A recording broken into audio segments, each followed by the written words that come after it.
Hi, everybody. Thank you, Becca, for this invitation.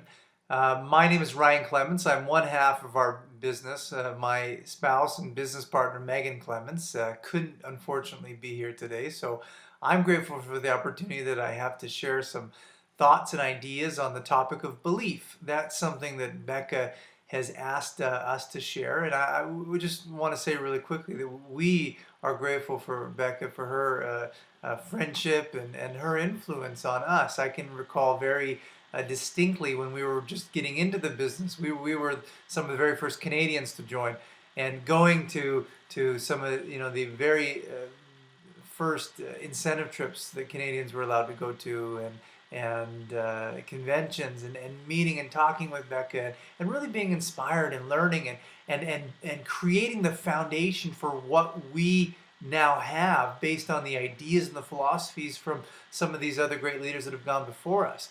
But belief has been a fundamental part of our business in a couple different ways. I'm going to share kind of two elements to it, how it's impacted our business, and hopefully these things will inspire you in yours.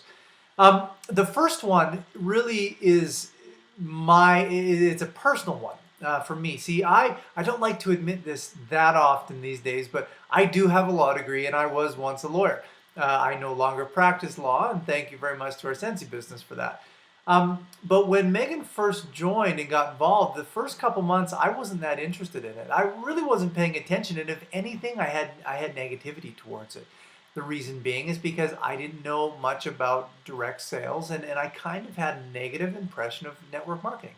I didn't know really that much what it was about, how it functioned, and I was somewhat critical of the people who I saw in network marketing. And so when Meghann actually, her first couple months, did enough sales to earn us the first incentive trip the Canadians were invited to, this was on the Big Island in Hawaii in 2010, and she got enough on her sales to get me a ticket too. I went into that meeting with a bit of skepticism and even hesitancy of who was I going to meet here, and what were they going to be like, and was it going to just be greedy people who just were fake? And now, I don't like fake people. I like keeping it real, both with myself and the people that I spend time with. And so I was really nervous about who I was going to see, and I was very, shall we say, pleasantly surprised.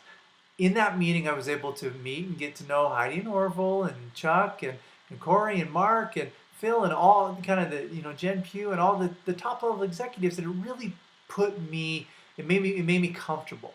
It made me comfortable that this was something that we could invest in and spend a little bit of time and a little bit of money in, and towards building something that might be great, because the people behind the scenes running the corporate side of it and the admin side of it, these were good people. These weren't people that were just trying to make a buck on our back. These weren't people who were trying to manipulate some type of setting. They were people who were trying to create something where everyone could win, where everyone could participate. And I really felt that really strongly. Now, the second thing, this one was very poignant to me, and to Meghann as well.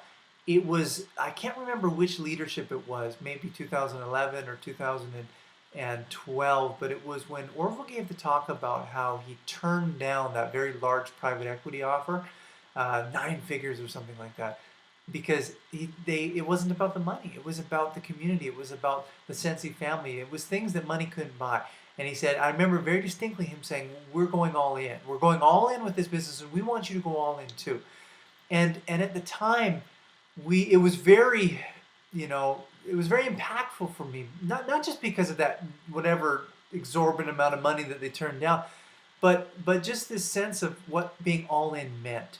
And if they had a belief in their ability of what they could create, well, maybe we had a belief, maybe we really increase ours as well. And at the time, I was just on the cusp of being like really discontent in my law career, and really wanting to get out. And our business was doing really well, but we just wondered, like, can we make it really big so I can leave law? We can do this together. And hearing Heidi and Orville say, you know what, we're turning down that money, we're going to go all out. Me and Meghann decided, we're going to do the same. We're going to go all in. We're going to go heavy in this, and I'm going to quit law. We're going to make our Scentsy business so big that it's going to equal and better the lawyer salary that I was making. And we did it, almost 2.5 years ago since I last practiced law. And really the foundation of that has been belief. It's been belief in a product that will sell. belief in a story that we can use to be able to recruit other people into it, belief in a company that supports us and cares about us and wants us to succeed. All those things have laid a foundation for us to build a very big business and to build the type of business that's been able to support our family, where we can do it together and we can do it from home. Without belief, we wouldn't have, not even close to the type of business that we have. And belief is something that we're constantly trying to instill in our team. So hopefully that those couple stories give you hopefully some inspiration and just something to look internally and say, what do I believe in, and how can I increase my belief? Because if you don't have belief, you're not going to build the type of business that you want. So thank you for this invitation, and all the best to all of you. Thank you.